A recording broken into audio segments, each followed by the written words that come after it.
महा 83 daily न्यूजमध्ये स्वागत। आज दिनांक 29 मे 2026। दिवावासियांनी छेडले आंदोलन। भूसंपादनाची प्रक्रिया योग्य प्रकारे राबवा, अन्यथा यापेक्षाही तीव्र आंदोलन छेडण्यात येईल।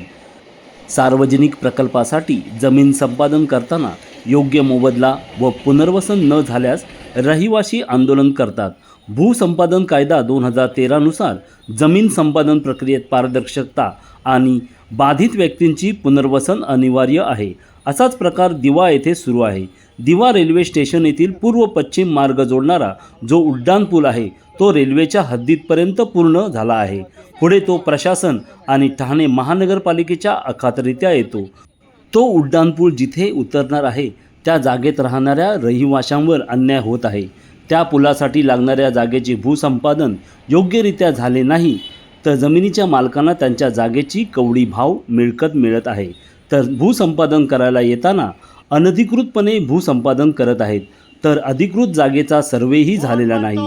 आमच्या पत्राची योग्य ती उत्तर मिळत नाहीत। जबरदस्तीने भूसंपादन झाले आहे। अधिकृत जागेचा सर्वेही झालेला नाही।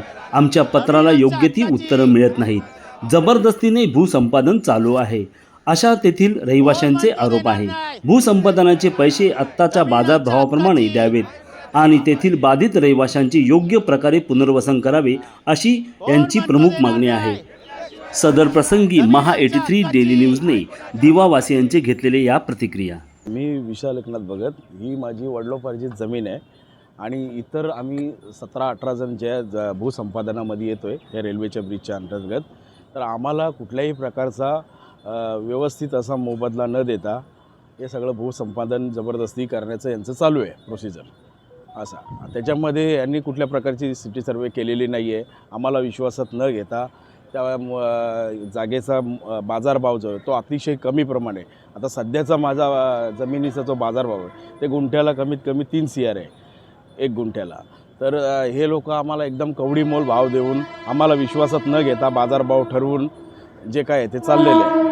आज दिव्यात माझी हॉटस्पॉट जमीन आहे, स्टेशनपासून 0 मिनिटाच्या अंतरावर।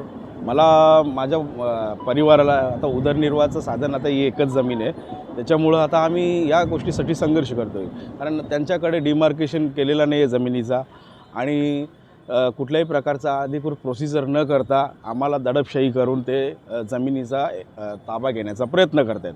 त्यासाठी आम्ही विरोध करतो त्यासाठी, आणि जे काय ते आम्हाला योग्य तो मोबदला मिळावा यासाठी आम्ही प्रयत्न करणार आणि बाकीचं ते आमच्याबरोबर कुठल्या प्रकारचा अन्याय होऊ नये यासाठी, जर आमच्यावर कुठल्या प्रकारचा अन्याय झाला तर आम्ही त्याच्यावरती तीव्र आंदोलन छेडू आणि आणखी कुठले काय पाऊल उचलायचं ते आम्ही उचलू। आता इथे जी गव्हर्नमेंटने जो इथे जबरदस्तीने कब्जा करायचा प्रयत्न चालू आहे गव्हर्नमेंटचा, ही जमीन पूर्ण जमीन आमची आहे आणि ते ब्रिज बांधण्याचं काम 8 वर्षापासून चालू आहे, पण ते काही पूर्ण होत नाही आणि जमीन संपादन डायरेक्ट हे लोक बिना सर्वे, विदाऊट सर्वे वगैरे अनधिकृतपणे हे लोक आमच्या जमिनी बळकावण्याचा प्रयत्न करत आहेत। आणि आम्हाला फक्त आमचं एवढंच मागणं आहे की ही जमीन आमची आहे आणि आम्हाला त्याचा मोबदला मिळावा। आणि जे गव्हर्नमेंट जबरदस्ती करत आहे या जमिनी संपादन करण्यासाठी, त्यांना आमचा पूर्ण विरोध आहे आणि त्याच्या अगेन्स्ट आम्ही आंदोलन उभं करणार आणि कोर्ट कचेरीमध्ये पण आमचं पूर्ण प्रोसेस चालू आहे या विषयक।